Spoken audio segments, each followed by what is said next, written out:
Yo te digo, yo soy ateo, pero cada vez que me ha pasado cosas donde decís, me acuerdo, se me perdió un perro, se me escapó en el medio de la noche, al yacito, yéndolo a buscar, se me fue pero al demonio. Yo digo, mi viejo me van a cagar a trompada. Yo te juro, en ese momento creí en Dios y apareció el perro. ¿Dónde estaba? Este turro estaba ahí mirándome, lo agarré yo creo que lo clavé con las uñas y lo volví. Pero pasa eso, ¿no? Perdón, es por ahí muy angurriento de mi parte. Pero en los momentos complicados, uno se aferra a ese Dios que dice, sí, si estás ahí, yo te prometo, yo te juro que voy a hacer... ¿Cómo funciona eso en el cerebro de un ser humano, Damián Kotz? Un poco lo que habló Nico está un poco relacionado con esto, ¿no? O sea, cuánta gente complicada tenemos hoy con una pandemia que pasó, cuánta necesidad de que haya alguien que nos ayude, digamos, que nos sostenga, que nos cure un poco del desamparo en el que vivimos. Por eso estos relatos, como decía Nico, calan tan hondo, ¿no? Porque ¿quién no necesita alguien que contenga? Bueno, el salmo más famoso de la Biblia, creo que es el 23, dice, nada nos faltará, ¿no? Wow. Y para el psicoanálisis eso es muy interesante. ¿Por qué? Y porque justamente todo el estudio del psicoanálisis está basado en eso, ¿no? En que tendemos los seres humanos a tratar de completar eso que nos falta estructuralmente. Y queremos sentir que nada nos va a faltar. Esa es una de las cosas, una de las cuestiones que la religión propone muy bien, y por algo durante miles de años se creyó en dioses y se sigue creyendo en dioses, ¿no? Digamos, porque se necesita que haya, digamos, alguien que sí pueda lo que nosotros no podemos. Y sí, el Todopoderoso. Exactamente. Bueno, ¿cómo funciona esa ilusión que está por venir? Claro, pusimos ese título, es un texto de Freud, que creo que escribe en 1927, que se llama El porvenir de una ilusión, que lo escribe después de Totem y Tabú, y creo que antes del Malestar en la cultura, que son textos que hablan un poco de esta idea de Dios, ¿no? Y justamente es esto, ¿no? Es el porvenir de una ilusión, y está muy bueno el nombre. Parece un tango, perdón, ¿eh? Sí, y además a mí me gusta separar la palabra porvenir en porvenir, porque está siempre por venir y nunca viene, ¿no? Y esto, aunque parezca mentira, funciona muy bien. Una latencia.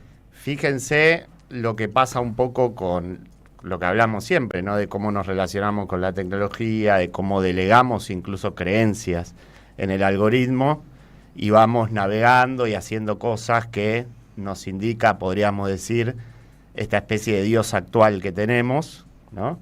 Y cómo justamente nos promete algo en ese sentido parecido a lo que vinieron a prometer las instituciones religiosas, ¿no? Nada te va a faltar, algo mejor está siempre por venir, nunca viene, nunca llega. Segundo semestre. Claro, por ejemplo. Los brotes verdes. Bueno, y ahora con este gobierno lo mismo, ¿no? También hay siempre, y como decía Nico, ¿no? ¿Y qué hay que hacer para que ese mundo mejor venga? Y esto es lo que estudia Freud, ¿no? Bueno, renunciar más a nuestras pulsiones.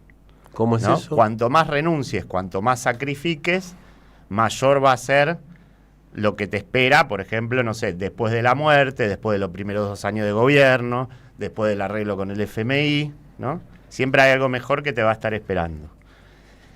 Y la verdad es que, volviendo al tema de lo que decían antes, digo, no solo los evangelistas, son muchos los que trabajan este tema. De hecho, sin ir más lejos, cuando ganó Macri, no sé si se acuerdan que los discursos eran en un formato medio evangelista, con un poco de coaching y con esta cosa del líder espontáneo, que ahora en psicología se le dice el líder transformacional, ¿no? Que se estudia mucho en psicología del trabajo, que tiene que ver con el piloto de tormenta, ¿viste? Generar esta cosa de, bueno, no importa cuán grande sea la tormenta, sino cuán buen conductor es nuestro líder para sortear esa tormenta. O sea, son líderes, en realidad, en los trabajos son líderes que surgen en la crisis, en donde las empresas, por ejemplo, están reduciendo personal y hay un chupamedia que convence a todo el mundo de que vivir en la incertidumbre está buenísimo, ese es un líder transformacional. En realidad podría leerse directamente más que como un líder transformacional, como el más chupa de todos. Que se doble pero no se quiebre. Claro, tal cual.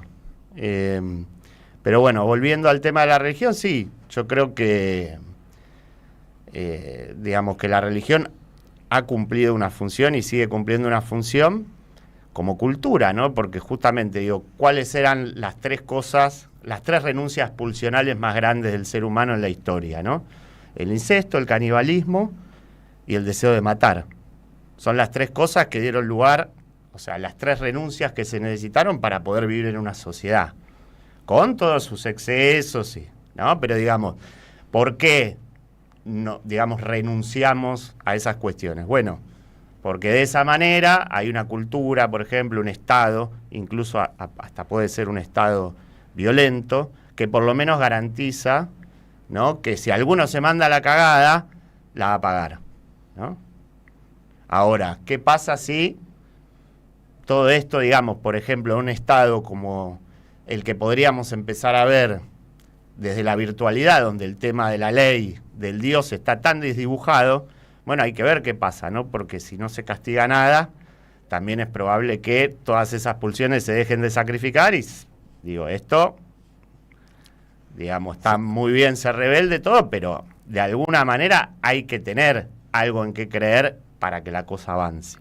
Y esto tiene que ver también con el futuro, ¿no?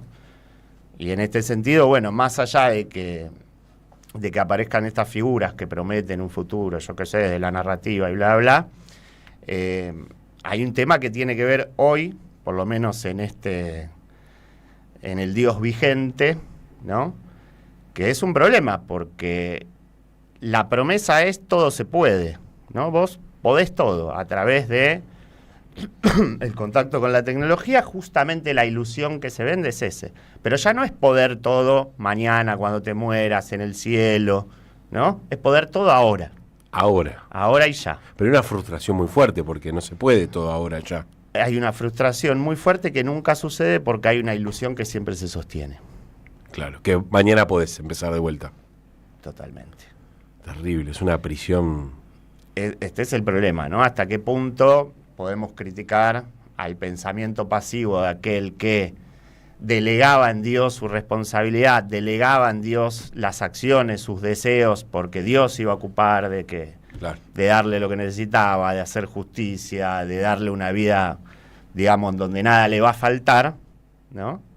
Bueno, esto se vuelve un problema ahora, un gran problema. Qué interesante, porque si no vos hablas mucho de, bueno, la historia como el lugar comprobable donde podemos ir a buscar, y durante milenios esta idea de dejarle la posibilidad de que las cosas sucedan a otros pasó y funcionó muy bien. Estamos en una batalla cultural muy fuerte y una batalla moral y una población que, bueno, todos los días asistimos indignados a qué dóciles somos, mientras nosotros también somos parte de esa docibilidad, mientras nosotros también somos los que quedamos en la vereda mirando diciendo, mirá, nadie hace nada.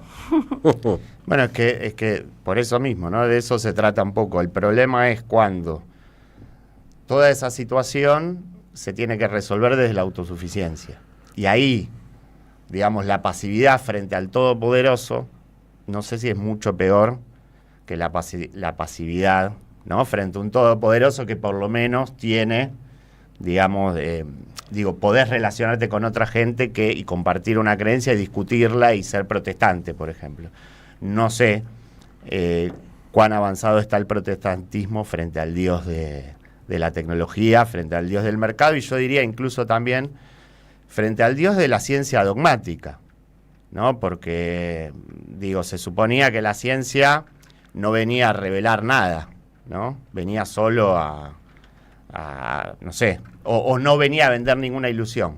Yo creo que hoy tenemos que pensar que, por ejemplo, hay una tecnología que produce ciencia por sí sola, ¿no? Podríamos pensar.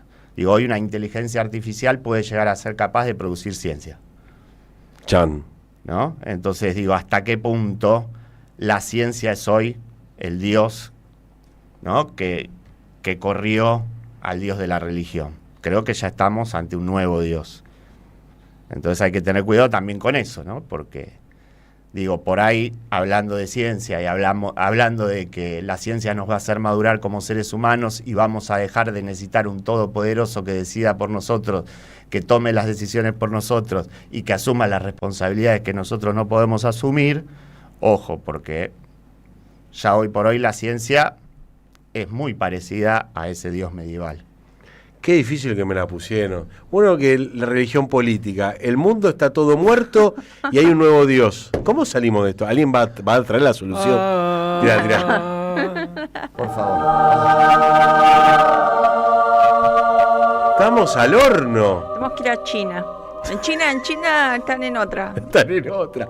Es una muy buena lateralidad para pensar todo. En China están en otra. Pero ¿por qué? A mí me fascina China. Me fascina porque están en otra mal.